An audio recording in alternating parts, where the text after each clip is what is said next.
Գիտեք ցավս որն է, որ նմանատիպ հայտարարություններ այնքան են շատացել, կարող է 3 օրը 1, 2, չէ 30,000 պահանջվում է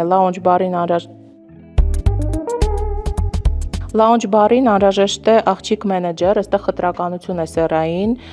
հենց վերնագրում նշել նման կերպ հայտարարության մեջ, վերահսկել բարի աշխատանք, հանձնակազմի վերահսկում, սա նորմալ է, կարող է, այո, բարի մենեջերը պետք է նման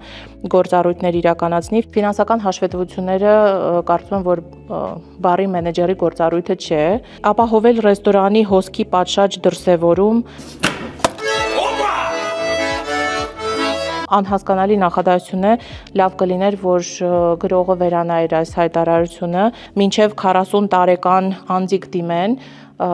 եւս խտրականություն է արդեն տարիքային, ժամերն է նշված իդեպ 16:00-ից մինչև գիշերը